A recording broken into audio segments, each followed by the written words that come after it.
Start. Good evening, कैसे हैं आप सब? आज का सबसे बड़ा सवाल क्या है भाई? जल ही जीवन है। आखिर क्यों है जल ही जीवन? आज इसके बारे में क्या करना, हम लोग विश्लेषण करना है। किसके बारे में? जल के महत्व के बारे में, जल की उपयोगिता के बारे में, जल की प्राप्ति स्थान के बारे में सारी जानकारी हमें क्या करना है, आज जल के बारे में पढ़ना है। तो सबसे पहले आइए, जल ही जीवन है। जल को हम लोग अलग अलग नामों से क्या करते हैं, जानते हैं। पहला तो भाई बचपन से पढ़ रहे हैं, जल और जल, पानी, दूसरा अमृत है ना, तीसरा नीर, जल नीर आपने सुना होगा।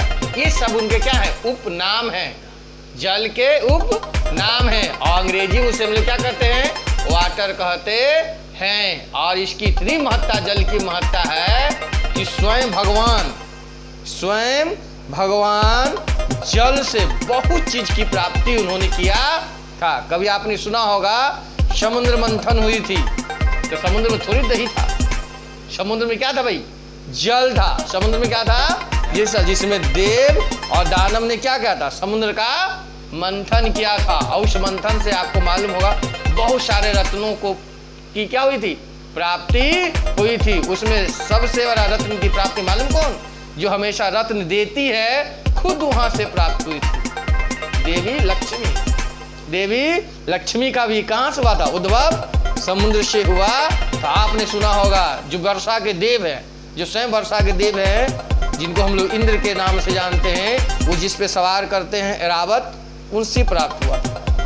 और दूसरा भाई, जीने के लिए अमृत की आवश्यकता कहां से हुई थी, उसी जल से हुई थी। लेकिन उसी जल से, जिनको हम लोग नीलकंठ कहते हैं, हलाहल, किसका हलाहल, विष का भी उद्भव किससे हुआ था, समुद्र से हुआ था। और अनेक रत्न किससे प्राप्त हुई थी, जल से, समुद्र से प्राप्त हुई थी।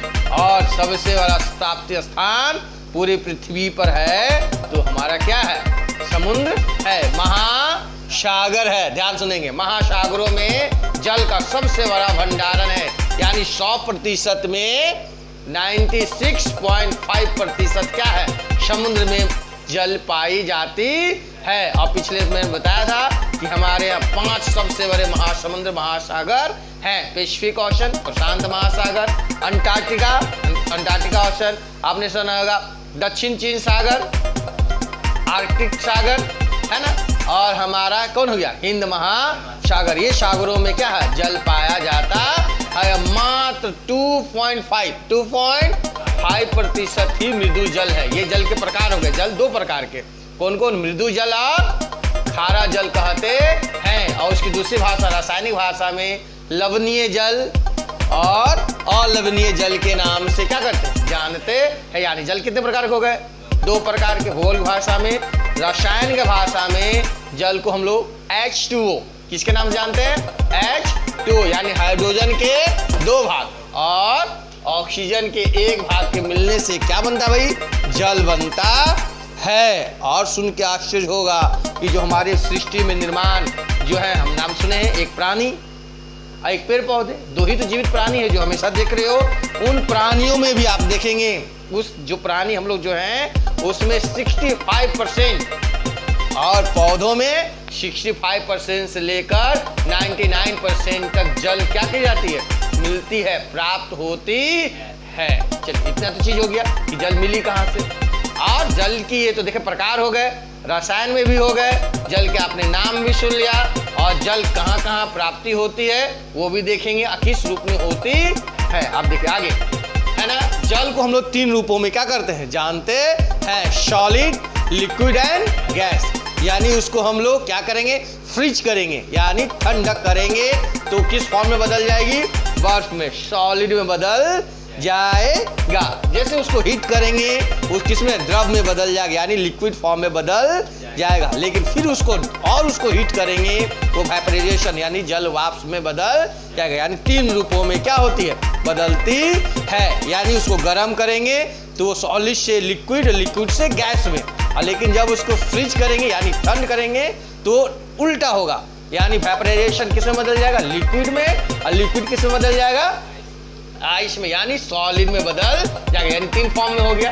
ऐसी 3 फॉर्म में से पूरे पृथ्वी पे, अब नाम नहीं सुना, पूरे पृथ्वी पे 2.5 मृदु जल है, यानी मीठा जल है। समझ लीजिए कि एक गगरे में 1 चम्मच भर जल है, वो भी 2.5 जो जल है वो भी कहाँ पाया जाए मालूम है? आपने ग्रीनलैंड नाम सुना है, अंटार्कटिका नाम सुना है, जहां बर्फ की चादर फैली हुई है, उसमें 2.5 में, अब समझिए उससे 2.5 में 75% जो जल है, उस 2.5 को 75% जल उसी हिम की चादरों में, हिम समझ गए ना, आइस वर्ल्ड जो नाम सुने हो, बर्फ की चरणों में वो पाई जाती है। मात्र 25% जो उसके बाद बच गया मृदु जल, उसका 25% भूमिगत जल जो विश्व के सारे है ना पृथ्वी के अंदर से निकालते हो, यानी जल कितनी दुर्लभ है, जल कितनी दुर्लभ चीज है। बात समझ गए? ऐसी को संकट को आपने देख रहा होगा कि भाई आजकल हम लोग बोतलों में भी बिसलरी के बोतलों में पी रहे हैं। आइए आप उसके आगे देखते हैं कि जल के महत्व कहाँ छुपा है।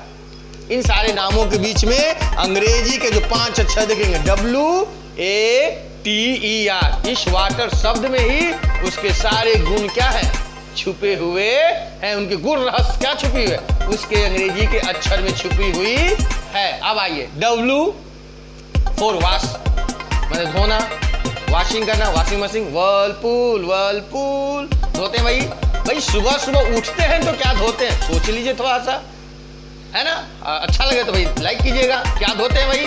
सबसे सुबह उठते ही भाई हम लोग दरवाजे खोलते हैं, क्या करने के लिए भाई, शौच, यानी शौचालय। जैसे उठे भाई सबसे पहले धोने की क्रिया हम लोग पानी से, शौचालय की क्रिया कहाँ से करते हैं, पानी से करते हैं, शौचालय में करते हैं। बाकी विशेष तो आप जानते ही हो भाई, है ना? शौच के बाद कपड़े, स्नान करते हो, बाथिंग करते हो, किसको धोते हो, क्लोथिंग को धोते हो ब्रश से, है ना? स्टेंसिल, बर्तन जो धोते हो किससे धोते हो, पानी से धोते हो। भाई फर्श धोते हो किससे, मम्मी धोती है, पानी से। कार, मोटरसाइकिल, जितनी भी रेलगाड़ियां, यहाँ तक कि भाई एरोप्लेन को भी सैल्यूट किया जाता है, वो जल से ही किया जाता है, वो भी किससे हो गया, पानी से, है ना? आज भी जो खाना वगैरह बनाते हैं, अनाज वगैरह जो बनाते हैं, क्या करे भाई, पानी से। आज हम जो सही बात करते हो पानी से करते हैं। बात समझ गए ना? ये सारे घुलनशील पदार्थों को अपने में घुला लेती है जल, सबसे बड़ा, समझ गए ना? घुलन पदार्थ जो सभी चीजों को, घुलनशील पदार्थों को क्या करती है, एब्जॉर्ब कर लेती है। और सुनकर आश्चर्य होगा, जो जल है वो स्वादलेस होता है, टेस्ट लेस होता है, इसमें कोई स्वाद होती नहीं है। इसको टेस्ट बनाने के लिए चाहे उसमें शुगर या सॉल्ट मिला के इसको क्या करते हैं, टेस्टी बनाते हैं। तो समझ गए, W4 वाश। अब तो कोई दिक्कत नहीं है, एक अक्षर पांडव के हो गए, W खत्म हो गए।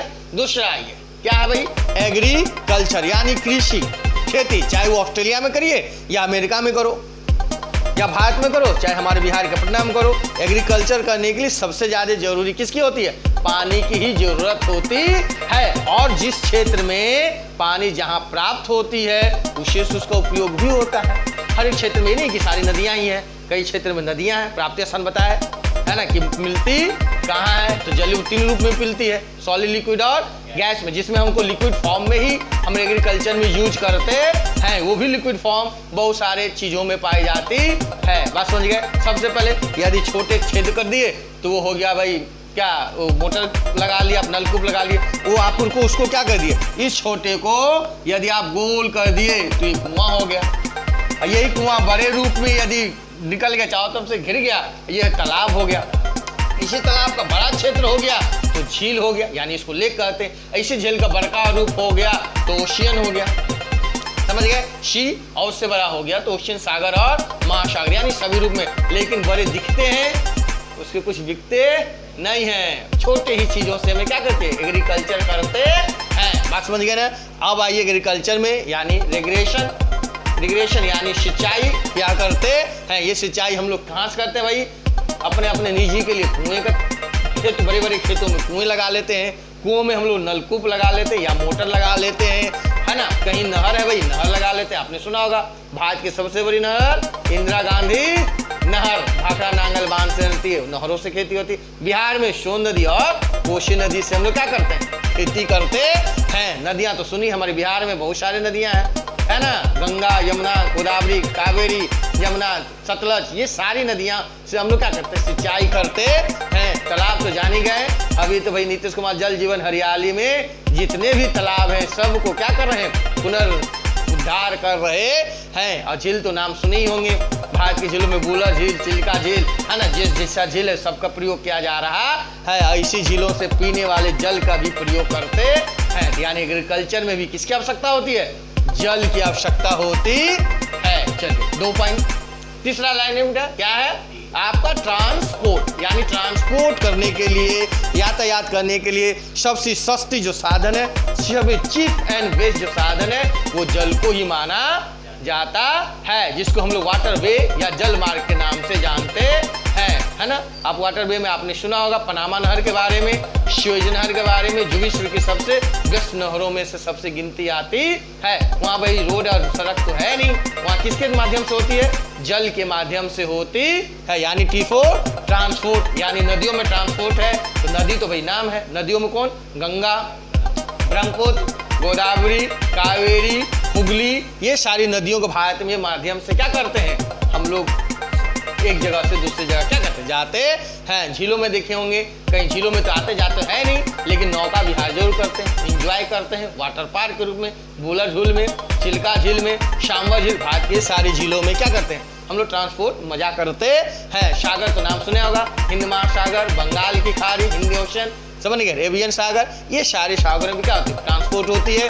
और महासागरों में तो जान ही गए, पैसिफिक ओशन, अंटार्कटिक ओशन, ये बड़े बड़े महासागरों में बड़े बड़े क्रूजों के साथ क्या करते हैं, हम लोग आते जाते हैं। और नहर में तो आपने सुना होगा, कैनल, 2 नहर है, सुएज नहर और पनामा नहर के माध्यम से हम लोग क्या करते हैं, ट्रांसपोर्टिंग करते हैं, यानी एक जगह से दूसरी जगह सामान को लाते हैं और सामान को ले जाते हैं। अब देखिए E4 एनर्जी, ऊर्जा, सबसे सस्ता संसाधन कौन होती है, जल संसाधन, जल विद्युत होती है, जिसमें मुफ्त में हमें जल मिल जाता है। और इसको क्या कहते हैं, जल को रोक कर क्या करते हैं, हम लोग इससे बिजली पैदा करते हैं, यानी हाइड्रोलिक बिजली, यानी हाइड्रोलिक एनर्जी के नाम से जानते हैं, हाइड्रो एनर्जी के नाम से जाना जाता है, जिसमें जल मुफ्त में तो मिल जाती है, जहाँ जल के बड़े स्रोत होते हैं उनको रोक कर चलते हैं। और आपको आश्चर्य होगा कि पूरे भारत में, जितने भी भारत में पूरे जल का जो विद्युत है, पूरे अपनी आवश्यकता के 22%,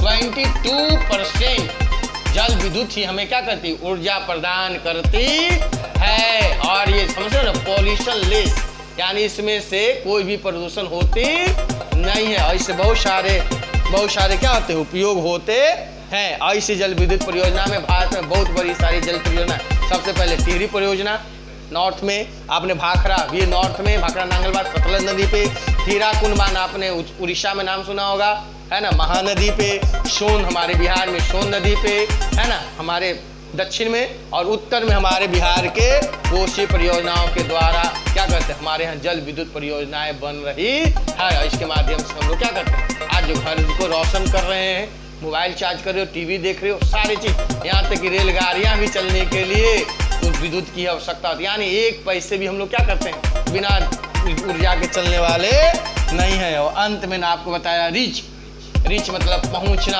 एक जगह से दूसरे जगह पहुंचने के लिए हम लोग क्या करते हैं, जल का सबसे बड़ा संसाधन, सबसे सस्ता संसाधन है। क्यों सस्ता संसाधन है, ये देखना है, जल के लिए किसी रास्ते बनाने की आवश्यकता नहीं है, कोई पुल बनाने की आवश्यकता नहीं है, बस जल उसको मिल जाए, आप उस पर बांस भी रख कर, केले के थम भी रख के, या नहीं तो बड़े बड़े ट्यूब रख के भी एक स्थान से दूसरे स्थान क्या करते हैं, जा सकते हैं। आपको आश्चर्य होगा कि ये 5 महासागरों में ही 5 महासागरों में ही 7 महादेश स्थित है। यानी 7 महादेशों में जाने के लिए यही एक मार्ग है, जहाँ किसी भी अवरोध मत समझिएगा, बिना रुकावट का ये 7 महादेशों में क्या कर सकते हो, घूम सकते हैं, जा सकते हैं। आपने देखा ही होगा कि भाई पहले जो हमारे जल कोलंबस थे, वास्को डी गामा थे, वो जल मार्ग से ही स्पेन से और पुर्तगाल से भारत आए थे, यानी वहां से पूरे, और नाम सुना, और विश्व के चक्कर भी किससे लगाए थे, पानी से ही लगाए थे। यानी कह सकते हैं कि हमारी पृथ्वी पर 3 हिस्सा जल है। कितने हिस्से जल हैं, 3 हिस्से जल हैं, और एक हिस्सा क्या है, पृथ्वी है। और इसी पृथ्वी के कारण, जल के कारण पृथ्वी को नीला ग्रह के भी नाम से जाना जाता है। बात समझ गया? नीला ग्रह के नाम से जानते हैं। और सस्ता साधन इसलिए है, इसके पीछे फीचर्स है, क्या है कि किसी भी जल में, किसी भी पानी में यदि किसी सामान को डालोगे तो 1/10 हो जाएगा उसका वजन, वेट 10। बात समझ गए? यदि 10 kg का उसमें सामान डाल दिए तो वो पूरे जल में 1 kg का हो जाएगा। ठीक, 100 kg का यदि डालेंगे तो 10 kg का हो जाएगा। 1 टन का डालेंगे तो 100 kg। इसलिए आपने गौर किया होगा, जब भी कुएं से पानी निकालते हैं, जब तक बाल्टी कुएं में रहती है तब तक वो कितना बड़ा बाल्टी बड़ा वजन हो, पत्थर ही क्यों नहीं हो, हमारा वो पत्थर बड़ा आसान से आ जाता है। जैसे ही पानी का स्तर से ऊपर उठता है हमें वजन लगती है, भार लगने लगता है। यही के कारण हमें कहते हैं वाटर इज लाइफ, जल ही क्या है, जीवन है। और हमारे बिहार सरकार ने जल जीवन हरियाली योजनाएं चलाई है। जो पिछले में आपने वन के बारे में पढ़ा है ना, वन है तो हम हैं। और आज हम लोगों ने क्या पढ़ा, वाटर के बारे में। जल ही क्या है, जीवन है, जिसके वाटर में ही सारे गुण WATER क्या किए हुए गुण इसके रह छुपे हुए हैं, है ना। Thank you for